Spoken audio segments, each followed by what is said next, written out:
일부 4장 하나님은 과연 크신 분인가? 미국에서 자생적으로 성장한 실용주의의 대부 윌리엄 제임스는 종교적 주장의 평가는 실험적 조건에 입각한 현금 가치에 의해 결정된다고 말했다.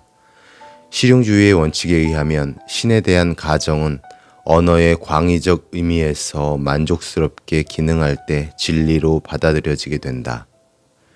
실용주의 개념에 의하면 종교는 단순히 치료적 효과를 가지고 있을 뿐이다. 제임스는 하나님은 경배의 대상이 아니라 인간에 의해 이용되고 있다 라고 말했다. 우리는 우리의 삶을 보다 나은 것으로 만들기 위해 종교를 선택하기도 때론 버리기도 한다. 제임스의 주장은 간단히 말해 종교가 진리이기 때문이 아니라 효과가 있기 때문에 우리가 믿는다는 것이다. 유력한 사회학자인 크리스천 스미스의 최근 연구에 의하면 미국의 10대들은 반종교적 성향을 보이는 것이 아니라 속칭 도덕적, 치료적 이실론에 빠져 있다고 한다.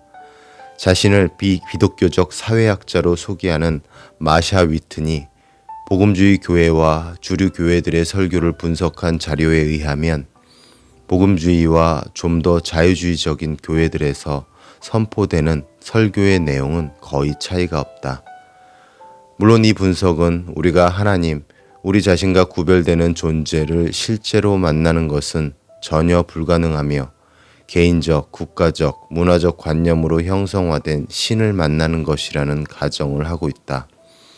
즉 우리는 결코 하나님을 경험할 수 없으며 하나님에 대한 경험만을 가질 수 있다는 말이다. 그러므로 하나님은 무엇이든 우리가 필요한 것과 같다. 대중문화가 우리의 삶에서 하나님의 역할을 단순히 치료 산업으로만 치부하고 있다는 사실은 이미 지적했다. 물론 이것은 새로운 관찰이 아니다. 근대 무신론, 포이어바흐, 니체, 마르크스, 프로이트 등은 신에 대해 엄청난 압박감 아래 사는 인간이 초월적 위안에 대한 필요 때문에 만들어낸 일종의 심리적 투사라고 일관되게 주장해왔다. 오직 약한 인간들만이 신을 필요로 하며 종교는 계속해서 개인이 자신의 인생에 책임을 지지 않도록 강화한다. 이전 장에서 이야기했던 것처럼 종교에 대한 이런 반대는 하나님에 대한 우리의 개념과 관련된다. 과연 하나님은 우리가 느끼는 필요에 대한 심리적 투사에 불과한 것인가? 과연 우리는 우리의 경험과 부합하고 예상된 관념과 기대를 강화하는 개념들을 받아들이게 되는 것인가? 물론 이런 것들이 진리일 수 없다. 우리는 현실의 소용돌이가 우리를 강하게 밀어내어 균형을 잃어버리게 할 때 그 현실 속으로 오히려 더 깊이 파고 들어가는 경향이 있다. 그러나 자기 자신의 심리적 투사들과 마주대야 하는 작업이 이미 존재하던 가정들을 강화하는 것인가? 거기에 아무런 외적 요소는 존재하지 않는다는 말인가? 여기서 내가 실제로 말하고자 하는 것은 우상숭배다. 결국 거기 존재하시고 예언자들과 사도들을 통해 말씀하시고 당신의 아들을 보내신 참된 하나님을 만나는 것은 우리 자신을 불안하게 하는 일이다. 우상들은 현실에 대해 이미 우리가 갖고 있던 가정들을 확증할 뿐이다. 이스라엘의 하나님은 우리를 혼동케 하신다. 수년 전 J.B. 필립스는 자신의 책 내 하나님은 너무 작다에서 많은 그리스도인들의 신 개념이 사춘기와 성인기의 위기를 견뎌내기엔 너무 연약하다고 주장했다. 감상적 이미지 외에는 하나님을 경험해보지 못한 많은 이들이 어려운 상황을 만나게 되면 하나님을 신뢰할 만한 존재로 느끼지 못하는 경우가 많다는 것이다. 최근 복음주의 진영에서 있었던 토론에서 경험 중심주의, 치료로서의 종교와 감상적 이미지의 하나님의 조합이 특별히 문제가 되었다. 점점 더 많은 복음주의 신학자와 목회자들이 고전적인 기독교 신론에 도전하며 하나님은 일어나는 모든 일을 통제하지 않으시고 무슨 일이 일어날지에 대해서도 완전히 알지 못한다고 주장한다. 사랑이 담긴 대화를 통해 하나님은 미래를 현재화하는 작업에 우리가 참여하도록 초청하신다 라고 그들은 말한다. 절실하게 필요한 것은 하나님에 대한 관계적 경험을 문제화하기보다는 강화시키는 신학이라고 그들은 주장한다. 그러나 이런 진술은 신학의 치명적 조합을 보여줄 뿐이다. 경험 중심주의와 감상적 이미지의 하나님, 삶 속에서 비극적인 상황이 발생할 때 감상적 하나님에 대한 이미지는 어린 시절 갖고 있던 믿음을 완전히 깨뜨려 버리고 만다. 경험이 우리를 안내하도록 내버려 두는 것은 표면적으로는 아주 논리적이다. 그렇게 생각되지 않는가? 결국 우리의 감각들은 단순히 데이터를 수집하는 촉각일 뿐이요. 우리의 경험은 단순히 특정한 경우의 사실만을 기록할 뿐이라고 생각할 수 있지 않은가? 사실 이런 태도는 경험 혹은 인간의 능력에 대한 아주 순전한 견해에 불과하다. 오늘날 우리가 점점 더 깨닫게 되는 것처럼 인간의 경험, 우리의 생각보다 넓은 범위를 포괄하는 인간의 경험은 조건화된다. 가치 중립적인 데이터는 없다. 존재에 대한 순수한 사실, 곧 해석의 필요성이 없는 사실은 존재하지 않는다. 우리의 경험은 이미 암시적이고 명시적인 전제들로 가득 차 있다. 우리는 경험을 해석하기 위해 부지불식간에 사용하게 되는 다양한 전제들을 잘 인지하지 못한다. 예를 들어 플리머스의 청교도들이 그들이 감내해야 했던 겹겹의 고난들에 대해 생생한 언어로 묘사한 것을 읽어보면 하나님의 섭리에 대한 확신이 그들의 시험을 해석하도록 인도했다. 이는 오늘날 번영복음의 추종자들이 인생의 장애물을 설명하는 방식과는 아주 다르다. 신학이 담기지 않은 경험은 있을 수 없다. 모든 것은 해석의 단계를 거쳐 우리에게 전달된다. 문제는 우리의 경험을 비판하는 어떤 기준이 우리 밖에 존재하고 있는지의 여부다. 만일 경험이 규범적, 판사와 배심원 같은 기준이라면 신은 우리의 투사 밖에 존재하는 객관적인 실제가 아니라 우리가 만들어낸 것, 상상 속에서 만들어낸 유아기 친구라고 주장하는 근대 무신론이 아마 더 그럴듯하게 들릴 수도 있다. 경험을 따른다는 것은 우리가 이미 받아들여 믿고 있는 것들의 포로가 된다는 것을 의미한다. 만일 단순히 우리의 마음이 우리를 안내하도록 내버려 둔다면 우리는 결코 도전하고 정정하고 놀라고 혹은 보다 해방적인 방향으로 변화하지 않을 것이다. 이것은 무신론자가 현실을 경험하는데 실패하게 된다는 것을 의미하는 것이 아니라 하나님 없는 삶을 경험하게 됨을 의미한다. 심지어 무신론자에게도 존재하는 해석, 곧 신학은 한 개인이 어떻게 사물을 경험하게 되는지를 결정지으며 이것은 심지어 다른 두 사람이 똑같은 위기를 경험하게 될 때에도 그 둘 사이에 다른 결과를 가져온다. 만일 어떤 사람이 예수는 우리를 구하기 위해 오신 하나님이라는 사실을 부인한다면 부활을 증명하기 위해 과연 어떤 경험이 필요하다고 말할 수 있을까? 이는 예수께서 종교 지도자들에게 말씀하신 바와 차이가 없다. 그들은 비록 죽은 자 가운데서 살아나는 자가 있을지라도 권함을 받지 아니하리라. 하나님의 조건에 따라. 아이러니하게도 우리의 경험에 도전을 가하는 것이 경험 자체이며 경험은 또한 그것이 우리의 재판관이 될지 피고의 자리에 앉아야 할지를 결정하도록 강요하고 있다. 끔찍한 악, 재난, 유혹, 의심 등에 직면했을 때 추정적으로 경험을 구분하는 것은 잘못된 것이다. 사실 우리의 경험이 우리에게 결론을 제시해 줄 수 없다는 것은 좋은 소식이다. 하나님은 경험적으로 하나님이 가장 먼 곳에 계시며 우리의 삶에 가장 무관심하다고 느낄 바로 그때 오히려 우리의 삶에 구원하는 자비로 임재하신다. 이것이 십자가의 신학의 핵심이다. 하나님은 가장 부재한 것처럼 보이는 곳에 가장 명확하게 임재하신다. 다시 말하지만 이것은 모든 증거가 반대의 경우를 지지하고 있을지라도 상황을 받아들이는 쉬운 방식의 일반적 사변이 아니다. 오히려 이것은 그리스도 안에서 주어진 하나님의 구원 사역에 대한 경험적 사실에 근거하고 있다. 하나님의 목적에 대한 우리의 질문과 그에 대한 확신 모두는 경험적 현실에 의해 촉발된다. 하나님의 신실하심을 증명하는 사건들은 이에 도전하는 사건들과 같은 역사의 평면 위에 일어난다. 그러므로 그 의미를 알 수 없는 일상의 사건들이 아니라 십자가와 부활의 경험적 사건들이 하나님의 신실하심을 설명한다. 경험을 통해 진리를 도출해내는 것이 현대 자유주의 신학의 특징이라고 하지만 실제로 이런 태도는 신학적 스펙트럼과 상관없이 폭넓게 받아들여지고 있다. 나는 전통적 신론을 거부하고 하나님과의 관계적 경험을 강화하고자 시도하는 기독교 학자들을 발견할 때마다 놀라곤 한다. 예수께서 하나님의 나라를 선포하실 때마다 이를 거부하고 그 곁을 떠나갔던 제자들을 생각해보자. 바울이 말한 것처럼 과연 복음은 멸망하는 자들에게는 미련한 것이다. 사실 설교의 목적은 영적으로 죽은 이들을 살리고 돌처럼 굳은 마음을 새살처럼 부드럽게 하여 자신의 경험과 이성이 얼마나 잘못되었는지를 깨닫는 마음의 변화로서 회개를 하고 그리스도에 대한 믿음을 갖도록 이끌어내는 데 있다.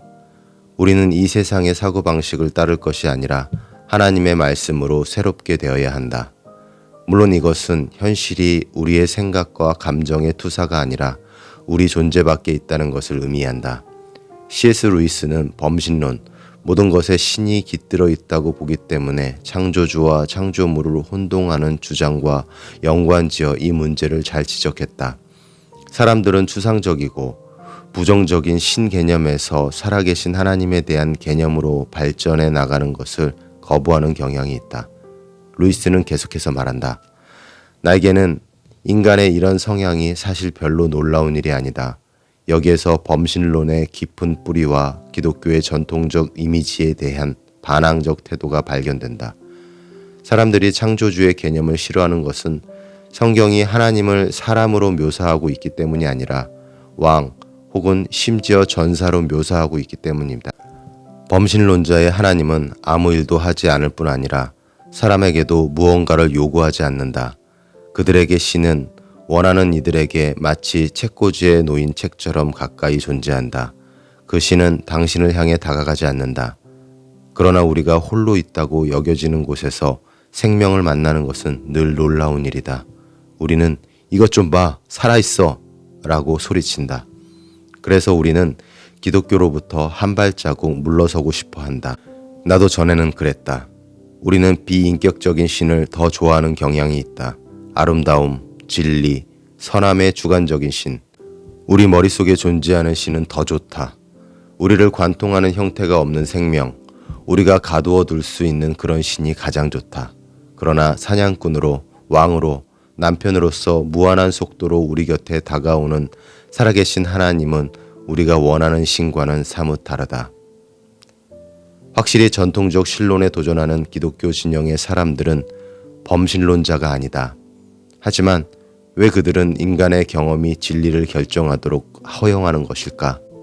하나님이 우리의 삶에 가까이 관여하실 뿐 아니라 우리 위에, 우리를 넘어서 우리와 다르게 능력과 지혜로 영화로운 존재로 존재하신다면 그분의 현실 해석은 우리가 경험하는 현실을 포함하여 우리 경험의 심판이 되어야 한다. 우리는 우리의 경험, 우리의 현실 해석으로부터 하나님에 대한 신뢰할 수 있는 지식을 얻을 수 없다. 이것은 하나님의 계시, 하나님의 현실 해석을 통해서 가능하다. 이것이 모든 건전한 신학의 기초적인 출발점이다.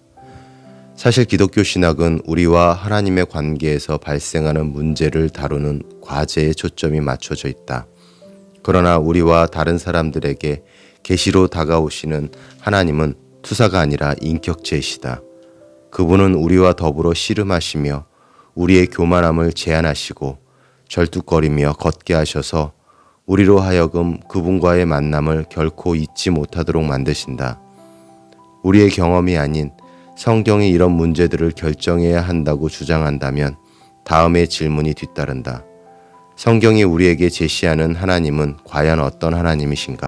성경이 이 문제들을 결정해야 한다고 말하기는 쉽지만 우리는 곧 성경도 우리가 해석해야 할 대상임을 깨닫는다.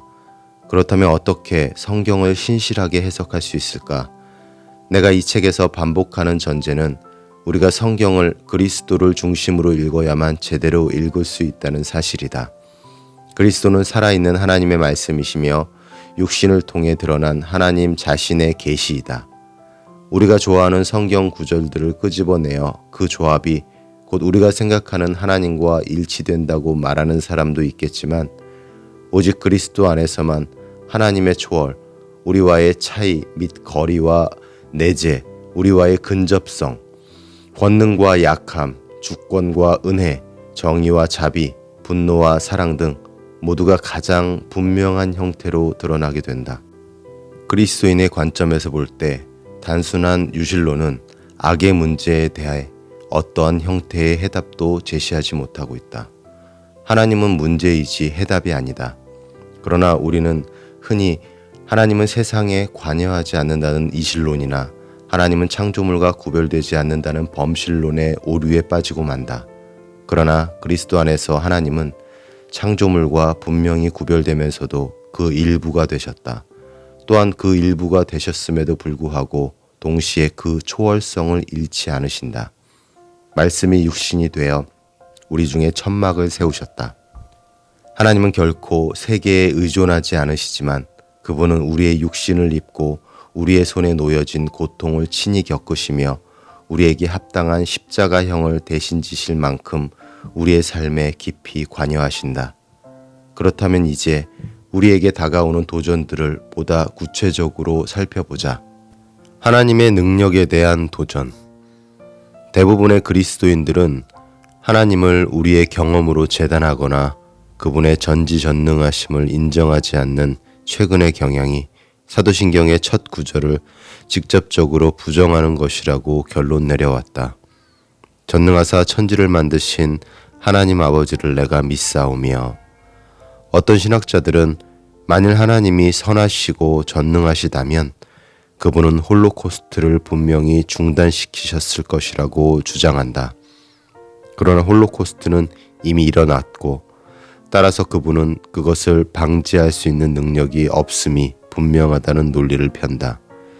특별히 끔찍한 역사적 사건과 그 사건의 의미에 대해 제대로 가르치지 못한 지난 세대들을 생각하면 우리가 이런 딜레마에 봉착해 있는 것은 당연한 결과다. 유대교 랍비인 헤럴드 쿠시너의 베스트셀러 왜 착한 사람에게 나쁜 일이 일어날까에서는 악과 고통을 허용하는 하나님보다는 나쁜 일이 일어나는 것을 막을 수 있다면 그렇게 하시는 하나님이 더 좋다고 말하는 현대인들의 태도를 잘 보여준다. 이런 견해에 의하면 창조주와 그의 창조물들은 거의 합의될 수 있다. 그러나 범신론과 무신론 사이에 놓인 거리는 그리 멀지 않다. 사실 불교에서는 이 둘이 하나다. 결국 모든 것 안에 신성이 깃들어 있다면 인격적인 하나님을 위한 자리는 실제로 존재하지 않는다. 1960년대 타임지의 신의 죽음이라는 제목으로 실린 표제 기사에서 신학자들은 이 문제에 대해 설득력 있는 의견을 피력하기도 했다. 다른 이들은 이보다 좀 더 제한적인 의견을 내놓기도 했다. 만일 하나님이 죽지 않았다면 그는 고통받고 있다는 주장이 그 중 하나다. 이들에 의하면 하나님은 우리와 마찬가지로 피해자다. 하나님은 우리를 위해 좀 더 나은 환경을 만들어주고 싶어 하지만 할 수 있는 능력이 없거나 혹은 그렇게 하려는 의지가 없다. 왜냐하면 그는 우리의 자유를 더 소중하게 생각하기 때문이다. 비록 보수적인 신학자는 아니지만 성경보다는 19세기 독일 철학자 헤겔의 영향을 더 많이 받은 한스 퀼은 이런 입장에 대해 적절한 비판을 제공하고 있다. 퀼은 스위스의 가톨릭 신학자로서 인생의 대부분을 홀로코스트 관련 연구로 보냈다. 그는 우리가 하나님의 선하심을 떠나서는 고통의 문제에 대해 답을 찾을 수 없다는 사실을 발견했다. 그는 다음과 같이 말한다. 성경을 살펴보면 이런 추론의 가치가 잘 드러난다. 히브리 성서에 나타난 신인 동형적 언어는 인간의 감정과 태도를 하나님께 적용시킨다. 그러나 히브리 성서의 그 어느 곳에도 하나님과 인간 사이에 존재하는 차이를 부정하거나 인간의 고통과 고난을 단순히 하나님의 고통과 고난으로 선포하지 않는다. 하나님의 하나님 되심과 신실하심 혹은 그분의 신뢰성이 부정되거나 그분의 거룩한 자비가 인간의 연약함으로 대체될 수 없다. 인간은 비록 실패할지라도 하나님은 실패하지 않음을 히브리 성서는 잘 보여준다. 호세아서는 내가 하나님이요 사람이 아님이라 내 가운데 있는 거룩하니 라고 선포하며 하나님과 인간의 차이를 가르치고 있다. 당신의 백성에 대한 하나님의 자비를 신인 동형적 언어로 표현하고 있는 이 구절은 오히려 하나님의 인간화를 거부하는 표현이다. 불변하는 하나님의 성품과 관련해 신약 성경도 같은 이야기를 말한다. 예수는 그 아버지 하나님께 나의 하나님, 나의 하나님, 어찌하여 나를 버리셨나이까? 라고 부르짖으셨다. 이것은 단순히 예수께서 우리와 똑같이 고통받으시기 때문이 아니라 그 아들이 경험하신 것처럼 모든 일에 우리와 똑같이 시험을 받으신 이로되 죄는 없으시기 때문이다. 킹은 마치 연약한 하나님이 영원한 고통을 피하기 위해 스스로 고통과 죽음의 자리에 앉아 부활했다고 하는 식의 비과학적이고 관대한 하나님 이해에 단호하게 저항할 것을 가르치고 있다. 지난 수백 년간 성경을 읽어온 많은 신자들이 여전히 하나님께서 세상을 다스리고 계심을 다음과 같은 증거를 들어 강조해 왔다. 첫째, 하나님은 스스로 충분하신 분이다. 홀로 삶의 모든 기원이시며 그분의 존재와 행복은 모든 사람, 모든 존재로부터 독립적이다. 이것은 하나님께서 그 창조물과 관계를 세워나가실 때 그 과정과 결정이 완전히 그분의 자유의지에 달려있음을 의미한다.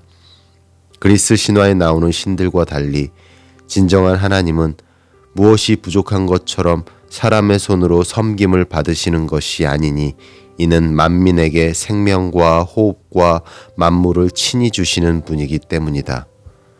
하나님은 외롭거나 심심해서 우리를 만드신 것이 아니라 그 충만한 생명과 기쁨 때문에 그분의 자유로운 선택에 의해 당신 자신을 우리와 나누기로 결정하신 것이다. 우리를 창조하실 필요가 없는 분이셨지만 그분은 그렇게 하셨다. 우리는 하나님의 자유와 사랑의 결과이지 그분의 필요나 부족 때문에 만들어진 존재가 아니다. 둘째, 하나님의 본성과 목적은 변하지 않는다. 비록 하나님의 드러난 계획은 언약의 협력자인 인간의 행위에 달려있기도 하지만 하나님의 비밀스러운 계획은 우리가 이 땅에 태어나기 훨씬 전에 이미 완료되었다. 시편 기자는 비록 하나님께서 하늘과 땅을 유모가 아기의 기저귀를 갈듯 바꾸시지만 하나님 자신은 영원히 변하지 않으심을 증거하고 있다. 천지는 없어지려니와 주는 영존하시겠고 그것들은 다 옷과 같이 낡으리니 의복같이 바꾸시면 바뀌려니와 주는 한결같으시고 주의 연대는 무궁하리이다. 하나님은 스스로 나 여호와는 변하지 아니하나니 라고 선언하신다. 바로 이 이유 때문에 이스라엘이 진노의 불길에 사로잡히지 않고 보존될 수 있었던 것이다. 인간의 행위가 하나님을 변화시킬 수 있다면 이스라엘은 이 땅에 존재하지 않을 것이다. 바울은 사람들이 썩어지지 아니하는 하나님의 영광을 썩어질 사람과 새와 짐승과 기어다니는 동물 모양의 우상으로 바꾸었음을 언급한다. 셋째, 하나님은 어떤 상황 속에서도 모든 지식과 권세를 소유하신다. 하나님께서는 경계가 없으며 그분의 통치가 미치지 않는 곳은 그 어디에도 존재하지 않는다. 그리고 하나님의 지식에는 실수가 없다. 그분의 지식은 완전하다. 너희는 옛적 일을 기억하라. 나는 하나님이라. 나 외에는 다른 이가 없느니라. 나는 하나님이라. 나 같은 이가 없느니라. 내가 시초부터 종말을 알리며 아직 이루지 아니한 일을 옛적부터 보이고 이르기를 나의 뜻이 설 것이니 내가 나의 모든 기뻐하는 것을 이루리라 하였노라. 내가 동쪽에서 사나운 날짐승을 부르며 먼 나라에서 나의 뜻을 이룰 사람을 부를 것이라. 내가 말하였은즉 반드시 이룰 것이요 계획하였은즉 반드시 시행하리라. 다시 강조하지만 우리에게 이것은 위협인 동시에 약속이다. 하나님은 우리에 관한 모든 것을 알고 계시며 우리의 운명에 대해 절대적인 주권을 갖고 계시기 때문에 만일 중재자가 우리에게 없다면 이것은 나쁜 소식일 수밖에 없다. 그러나 그리스도 안에서 우리는 의로 옷 입었다. 하나님의 지식은 구원을 향해 나아가는 우리 앞에 놓인 모든 장애물을 헤아리고 계시며 그 능력으로 말미암아 우리 앞에 놓인 모든 장애물을 물리쳐 주실 것이다. 바울은 모든 일을 그의 뜻의 결정대로 일하시는 이의 계획을 따라 우리가 예정을 입어 그 안에서 기업이 되었으니 라고 기록하고 있다. 그는 또한 우리의 구원이 궁극적으로 택하심을 따라 되는 하나님의 뜻에 달려 있다고 말한다. 그런즉 원하는 자로 말미암음도 아니요 다른 박질하는 자로 말미암음도 아니요 오직 긍휼히 여기시는 하나님으로 말미암음이니라. 바울은 이 문제에 대해 심지어 바로조차도 우리에게 증인이 되고 있다고 가르친다. 하나님은 진흙 한 덩이 전체 인류를 당신의 지혜에 따라 통치하신다. 심지어 우리가 던지는 주사위조차도 하나님의 뜻에 달려있다. 넷째, 하나님은 무소부재하시며 공간이라는 범주 자체를 초월하신다. 이것은 그분의 능력과 지식, 지혜가 먼 곳에서 행사되는 것이 아니라 창조물의 자유와 우발성을 제거하지 않는 범위 내에서 모든 것에 속해 임재하심을 의미한다. 하나님은 우리가 충분하게 열심히 기도하면 가끔 내려오시는 위층에 계신 분이 아니다. 하나님은 천국이든 유혹의 어느 거리든 동일하게 존재하신다. 특히 욥의 이야기를 통해 앞으로 보게 될 것처럼 바울이 로마서에서 그의 보이지 아니하는 것들이라 불렀던 것들은 위기 중에 소망을 불러일으킬 만큼 충분하지 않다. 그러나 그럼에도 불구하고 이 보이지 아니하는 것들은 꼭 필요한 전제들이다. 하나님께서 하나님이 아니라면 다른 모든 것은 중요하지 않다. 우리는 모두 적어도 실제적 의미에서 세상에서 소망이 없고 하나님도 없는 자였다. 우리는 인간에 불과한 그리스의 신들을 우리의 신으로 함께 섬기게 될 수도 있었다. 약한 하나님이 우리의 해석된 고통의 경험에 비추어 볼 때 더 의미가 있지만 약한 하나님은 성경뿐만 아니라 소망과도 배치된다. 단지 우리의 고통을 함께 느낄 수 있는 신이 곁에 있다고 생각하면 치료의 측면에서 때로 유용하게 느껴질 수도 있겠지만 그 고통에 대해 아무런 조치도 취할 수 없는 신이라면 그 신을 찬양하고 그에게 기도하고 의지하는 것이 과연 가능할까? 하나님께서 우리의 삶에 간섭하실 수도 있지만 그렇게 하지 않는 이유가 우리의 자유를 존중하시기 때문이라고 말한다고 해도 우리의 경험에 비추어 볼 때 하나님의 성품을 이해하는 데는 같은 문제에 직면하게 된다.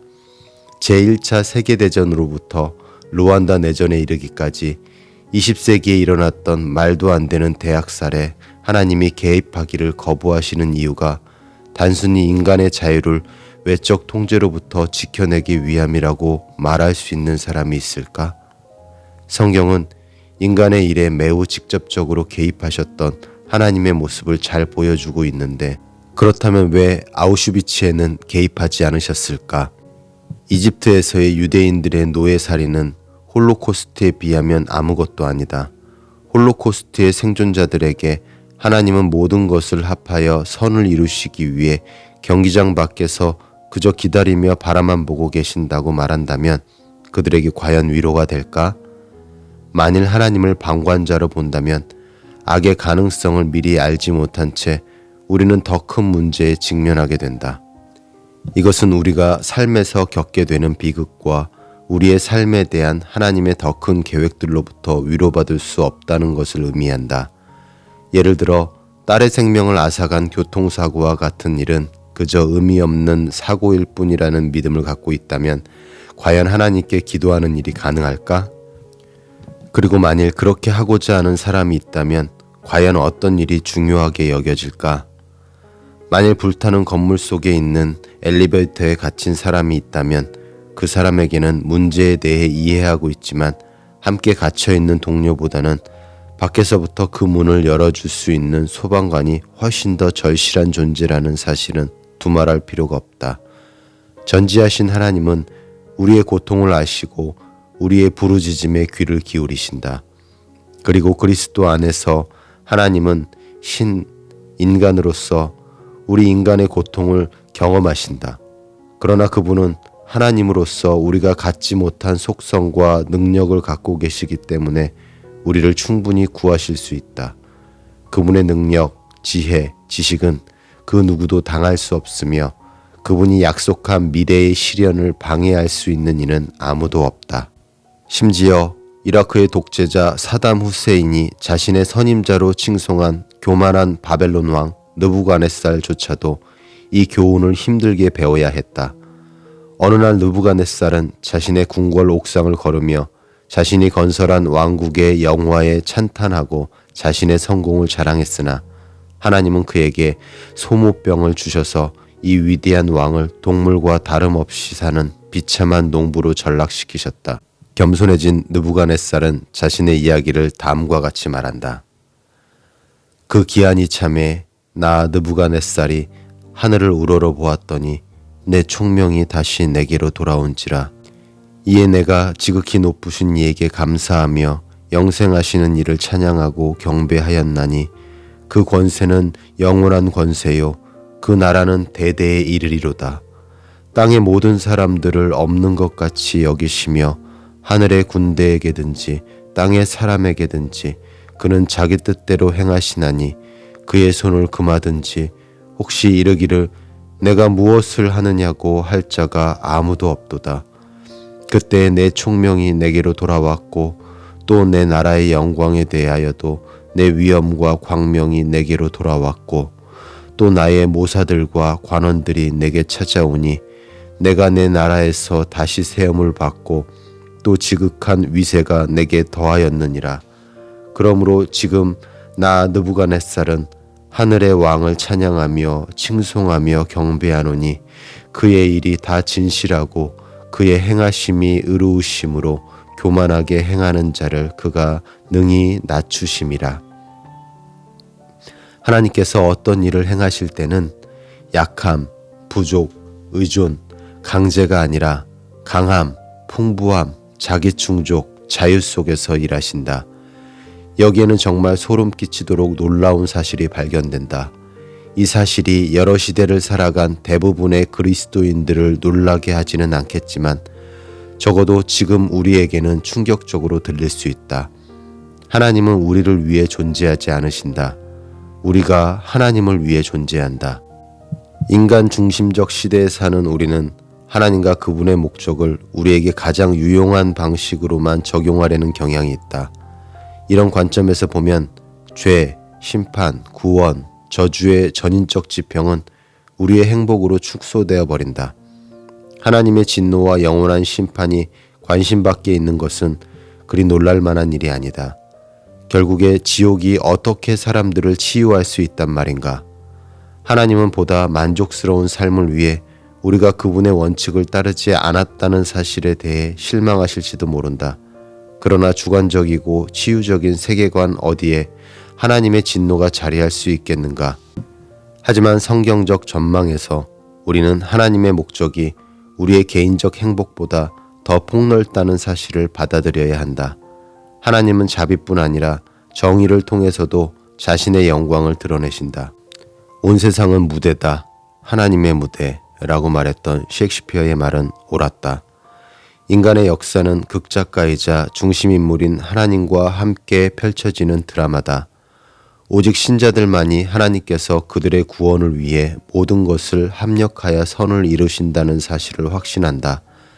신자들에게 이것은 고통이나 악마적 억압, 죄가 하나님의 사랑으로부터 우리를 끊어낼 수 없음을 의미한다. 반대로 그리스도 안에서 주어지는 하나님의 용서를 거부하는 이들은 인간의 번영을 통해 드러나는 하나님의 일반 은총조차 자신의 마음을 더욱 굳어버리게 만드는 근거로 삼을 뿐이다. 어떤 경우든 하나님은 영광 받으신다. 하나님의 목적은 우리의 개인적 행복보다 더 크다. 여기에서 다른 중요한 점이 발견된다. 하나님은 모든 신자들의 구원을 위해 모든 것을 합력하여 선을 이루게 하시지만 그분은 또한 우리의 고통을 통해 우리의 영원한 영광에 중한 것을 더하실 뿐만 아니라 다른 이들의 선도 배가하신다. 때때로 우리는 과거를 돌아보며 삶의 다양한 상황들을 기억해낼 수 있다. 예를 들어 가족 중 그리스도를 떠났던 이가 사랑하는 사람의 죽음을 보며 다시 교회로 돌아올 수도 있다. 대부분의 경우 우리는 하나님의 보이지 않는 손을 결코 볼 수 없지만 이 타락한 세상에서 우리의 고통에 함께 하시며 자신의 영광을 위해 은혜의 테피스트리를 직조해 내시는 그분의 약속을 우리는 가지고 있다. 강한 구원의 손길. 비록 하나님에 대한 이러한 진리들을 아는 것이 악과 고통의 문제에 대한 우리의 의문을 완전히 충족시키지는 못할지라도 실제로 고통받고 있는 사람들에게는 좋은 소식이다. 우리의 아버지 하나님은 구원에 충분할 만큼 강하시다. 이것은 하나님께서 우리의 눈에서 흐르는 모든 눈물을 닦아주실 수 있으며 또 그렇게 하실 것임을 의미한다. 비록 우리의 이성을 만족시키거나 우리의 경험과 어울리지는 않지만 악과 고통의 문제에 대해 하나님의 진리보다 더 실제적인 해결책은 존재하지 않는다. 우리는 우리를 사랑하지만 연약한 신 혹은 강하지만 자비가 없는 신이라는 두 가지 모두를 거부해야 한다. 신에 대한 이 두 가지 방식의 설명은 믿음을 잃어버린 이 세대에 특별히 악과 억압, 폭력과 죽음을 목격하며 사는 우리의 마음과 생각을 사로잡기에는 충분하지 않다. 보다 중요한 점은 이 두 가지 모두 성경이 말하는 하나님을 보여주고 있지 못하다는 점이다. 그 위대한 비전은 아들 예수께서 우리에게 전능하신 아버지 하나님을 계시하는 삼위일체에 대한 전통적인 개념 속에서 발견된다. 바울이 아테네의 아레오바고 가운데 서서 말할 때 한편에는 에피쿠로스 학파 철학자들이 다른 한편에는 스토아 학파 철학자들이 있었다. 에피쿠로스 학파 철학자들은 기본적으로 이신론자, 자기 마음 편한 대로 살 수 있게끔 하나님을 밀어내버리는 자들이고 스토아 학파 철학자들은 범신론자, 하나님을 창조물과 동일시하는 자들이다. 아이러니하게도 스토아 학파 철학자들은 줄곧 고전적 신론에 대한 비판을 일삼았기 때문에 사도 바울은 스토아 철학의 반론을 제기하는 이 상황 속에서 이방인들에게 예수와 부활에 대해 선포하며 그 근거로서 다음과 같이 변론한다. 우주와 그 가운데 있는 만물을 지으신 하나님께서 천지의 주제시니 손으로 지은 전에 계시지 아니하시고 또 무엇이 부족한 것처럼 사람의 손으로 섬김을 받으시는 것이 아니니 이는 만민에게 생명과 호흡과 만물을 친히 주시는 이심이라. 인류의 모든 족속을 한 혈통으로 만드사 온 땅에 살게 하시고 그들의 연대를 정하시며 거주의 경계를 한정하셨으니. 사도행전 17장 24절에서 26절. 달리 말하면 신을 아무것도 느끼지 못하며 변화를 추구할 수 없는 정적 존재로 보는 스토아 철학은 창조주와 창조물을 구별하지 못하는 오늘날의 사조와 매우 유사하다. 역사적 기독교 안에서 유지된 기독교 신론은 과도적 내재론, 즉 범신론과 과도적 초월론, 즉 이신론 모두를 무효화한다. 예수 그리스도는 이스라엘의 하나님이 우리 위해서 우리를 초월하시는 임마누엘, 하나님이 우리와 함께 하신다는 하나님이심을 가르쳤을 뿐만 아니라 그것을 몸소 보여주셨다. 하나님은 무언가를 필요로 하는 존재가 아니다. 우리가 그런 존재다. 하나님은 우리에게 의존하지 않으신다. 그러나 그분이 없는 우리는 의지할 데 없는 연약한 존재에 불과하다. 하나님께서 미래를 결정하시기 때문에 우리는 예수 그리스도 안에서 우리를 위한 그분의 고난에 대해 확신을 가질 수 있다. 고통 없는 세상에서 누릴 영원한 평화와 하나님은 우리의 모든 것이 되신다는 확신 말이다.